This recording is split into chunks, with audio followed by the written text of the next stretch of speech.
Hi everybody, this is Dr. Bhasha Mukherjee. If you're new on this channel, then I post a bit of everything really. Recently it's been a lot of media commentating, but historically I used to also post a lot of content which is personalized to me. Things that I go through and reviews, experiences, including aesthetic and medical treatments. So this is one such video and it's almost a year late, so please do bear with me if I feel a little bit out of touch with how to do this kind of video again. Anyway, so today's video is on my experience of getting face PRP. So as you know, I have already spoken about my experience with hair PRP and whether or not it was worth it for me or not. Frankly speaking, I would say I've had a total of four. I've had 4 hair PRP treatments in total. And if I'm honest, I didn't really see enough result with that. I was told you need at least 8 treatments really to see any proper effect. But I was told also that even from the first treatment, you should see some effect, which is what led me to then consider getting hair transplant surgery as a female, which is a whole different topic, which I'm going to be talking about in another future video. Anyway, let's talk about my first ever experience with face PRP. So I got face PRP done in Egypt last year. That was a whole year ago, I know, so this video is out of date. But I can tell you exactly why I did it, how it was, and is it worth it? So, why did I do face PRP? So I've had various other types of treatment on other parts of my body. I've had veneers, laser eye surgery, I've had other aesthetic treatments, but I was always quite clear that I didn't really want any sort of body modification type of treatments that would change the essence of what my face is. I'm not really someone that's very keen on the idea of Botox, but that might change. I feel like loads of things that I said I would never do, I've kind of gone ahead and then changed my mind about it later. And I think age and the way your body changes over time, it does make you change your mind about things, and that's okay as well. But regardless of it, I think I was always a bit kind of anxious of getting anything done on my face, because I just think that face is just one of those things that if it goes wrong, like, you're stuck with it forever. But as I'd had PRP done on my hair before, I knew what to expect. I thought, okay, let's try it on the face, because technically it's supposed to have a very similar effect. It's supposed to promote growth, and essentially you're taking something that's your own body's production, which is your blood, you're filtering the blood and taking the growth factors in the blood, which essentially is done through a process called centrifugation. Essentially you spin the blood really quickly, and that means all the red blood cell settles at the bottom, and then they're left with this yellow portion, which is the serum, which is full of all your healing factors, your growth factors. And the idea is by re-injecting it in your face or any other part of your body, you promote regrowth and healing in those areas. And if that's an area which needs regrowth and healing, like your scalp, which you might be having hair loss, then the idea is that it promotes regrowth of hair. But in the skin, it can, for some people, make the skin look and seem more youthful looking, because you're essentially pushing all the body's defense mechanism into action on the surface of the skin. Is creating more healing, more cell turnover, and creating new layer of skin. You're also going to get some very micro scarring, which is going to promote that micro scar tissue, which makes that skin feel tighter as well. So that's kind of the theory behind PRP as a whole. And essentially you're only using your own body's products, so you're not really injecting anything that's external, that's artificial. So I can see the appeal for it, and I've always been very pro PRP as a whole. I know that it is often done in joints as well, and for a lot of people it can be very useful and helpful, and it can also be used for other types of scarring. It can promote healing, so it almost works in a similar way to using steroids almost, for some people, not everybody. So I thought, let's give it a go. Let's give something, a very small amount of PRP fluid, get it injected on my face. And it's a very tiny needle, so it only really enters a very superficial layer of the skin. So we're not going really deep, and the idea was really to just give my skin a bit of a youthful look. And I was on holiday, and I was feeling very positive and optimistic, and I thought, why not? And I think at the time, I think my skin was also suffering a little bit, and it still is actually, since completing and finishing Miss England, when I was having a lot of kind of hydrofacials at the time, that was kind of really looking after my skin, and that effect lasted for quite a while in terms of, you know, hydrofacial kind of resurfacing any sebum, resurfacing any imperfections, that sort of thing. And since COVID, I think most of us have maintained our skin with somewhat of a skincare routine, which prior to COVID, prior to Miss England, I had no skincare routine. And obviously as you get older, you're becoming more and more insulin resistant, you can get more breakouts due to hormonal changes as a woman, and also obviously the natural process of aging and life in general. I mean, I can definitely say for the last 2 years, my sleep hasn't been great, you know, and that's shown an effect on my skin, hair, body, everywhere really. I've been more stressed with work, more work, exam stress, lots of factors. So it was really something that I wanted to do as a self-care thing as well. And I got my procedure done at Dr. Amina's clinic. I will leave a link in the comments below so you can have a look at it.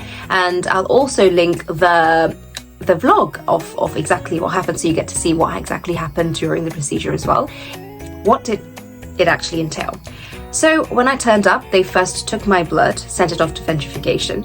But before that, you need to numb your face as well. So I had an assistant of the doctor apply some numbing cream on my face, which I must say, she was I mean, I had makeup on and I wasn't best pleased with how the makeup was removed. I didn't think that the makeup was adequately removed. It was sort of, I would have expected that they would have had a better sort of mechanism to get all these things done. It was a little bit haphazard actually. They just took some random cream and just took some tissues and practically yanked it off my face, which I don't think it was a very professional way, to be honest, but this was, after all, just a assistant or something. Maybe they were new, maybe they didn't know what they were doing.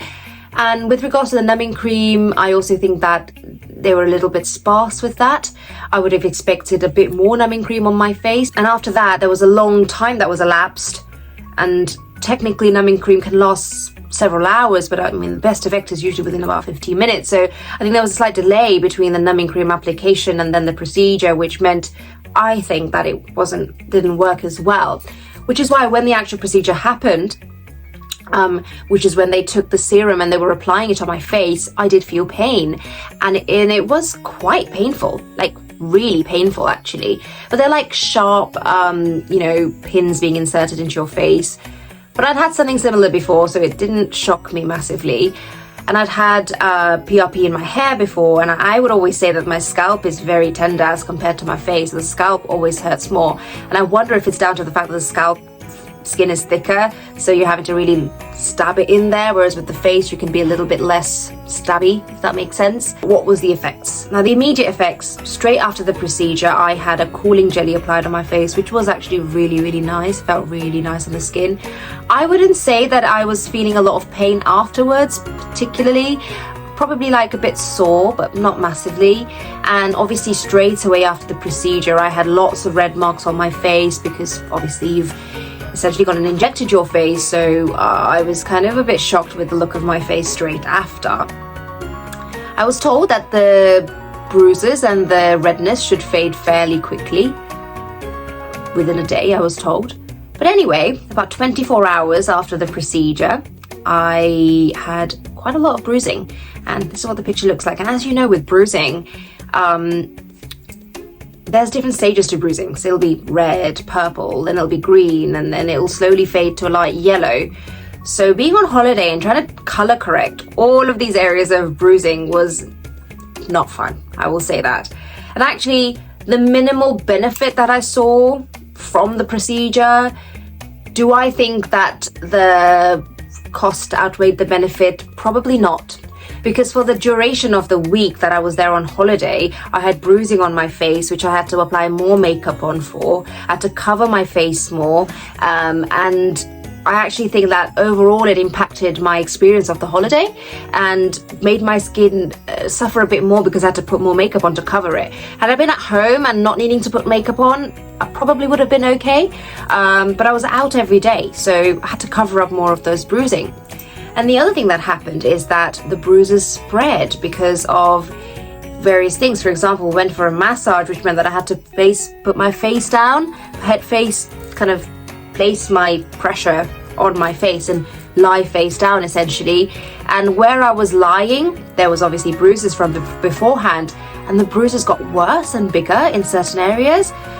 So yeah, I mean, it's really difficult. I think the difference is so marginal, it's probably really difficult to see a true effect of, you know, a before and after of your skin. I wouldn't say, if you're going in with the idea that you're going to have a transformation of before and after the healing is done, I don't think I noticed anything like that, if I'm honest.